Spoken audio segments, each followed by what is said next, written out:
Eu vou trazer um vídeo introdutório para a gente ver mais ou menos como é que a gente vai fazer para plantar morango em vaso. Eu não vou lá pegar o meu morango agora, eu tenho uma mudinha de morango, mas eu vou te explicar mais ou menos como é que tem que ser o processo ou o que é que você tem que procurar saber do processo. O morango é uma planta que não é tão cultivada na região onde eu moro, por exemplo, mas ela consegue se desenvolver por aqui, porque acaba tendo algumas variedades do morango adaptadas. Só que o morango, quando a gente vai plantar, se for em um plantio comercial, geralmente usam mudas, mas em casa, muitas vezes a gente quer plantar por semente, porque é mais fácil, pelo menos eu acho, de encontrar semente. E aí a gente compra mais barato até. Só que por semente demora bem mais para chegar no ponto de colheita. Para você ter uma ideia, acho que tem uns 2 meses que eu plantei um morango e ele ainda está pequenininho.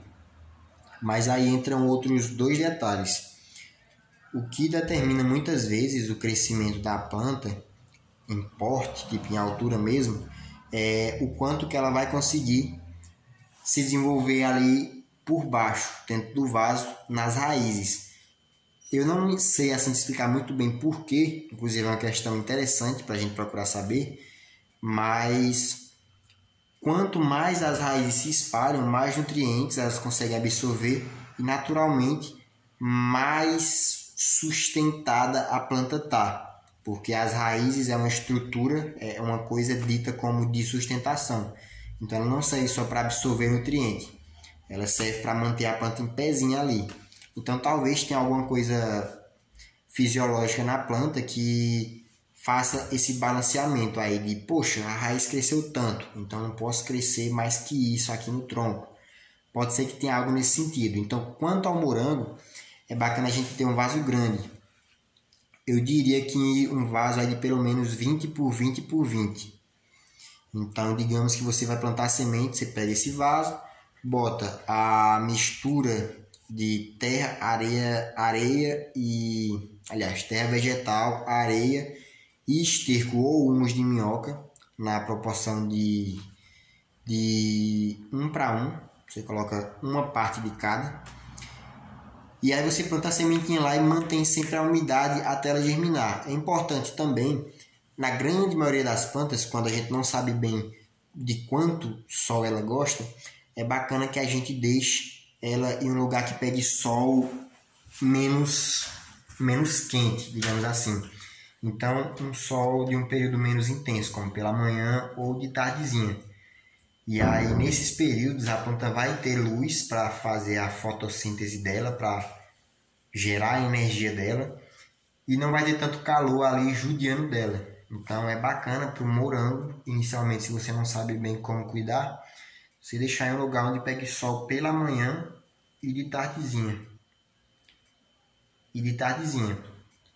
Aí depois, o que é que a gente tem que prestar atenção? Depois que ela germinar, que ela começar a crescer, tem as coisas que as plantas, os processos que as plantas passam naturalmente, que é o amadurecimento vegetativo, ou seja, o crescimento dela em questão de folha, desenvolver folha e desenvolver o tronco, e depois ela entra no processo reprodutivo, que é quando ela meio que entende fisiologicamente que chegou no ponto dela produzir a semente dela.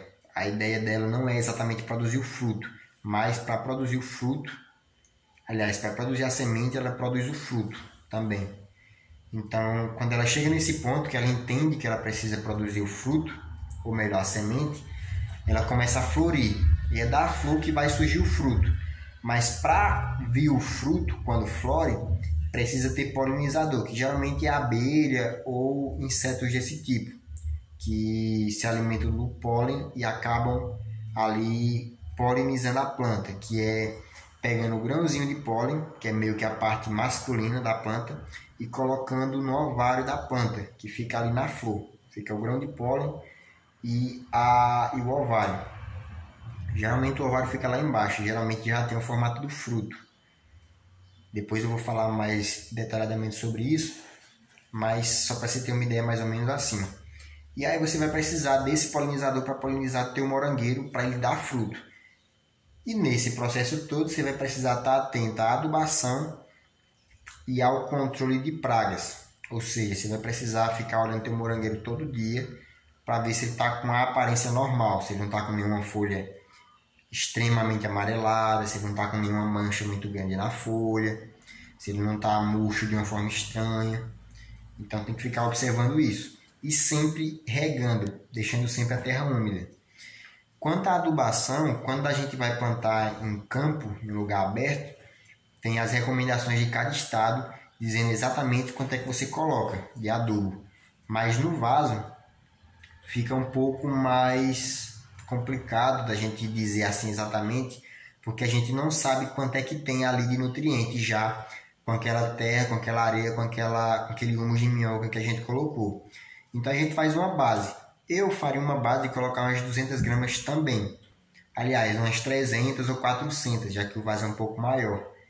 E aí seria basicamente esse o processo. Plantou no vaso e aí regou até germinar. Germinou, aduba nesse processo todo de 20 dias, né, com essas 400 gramas ou 300 de esterco. Aí germinou, rega e aduba a cada 20 dias. Floriu, vê se vai aparecer polinizador. Se não aparecer, se não tiver abelha aí onde tu mora, aí você tem que procurar saber como é que faz uma polinização manual para simular a chegada da abelha ali e fazer com que o pólen chegue no ovário e a planta gere o fruto da mesma forma. É basicamente esse o processo. Se você tem alguma dúvida específica, deixa aí nos comentários. Dá uma olhada nos links que tem aí também na descrição. Tem vários links interessantes. E se esse vídeo te ajudou de alguma forma, clica no gostei e se inscreve aí para agradecer. Então é isso. Tchau e até o próximo vídeo.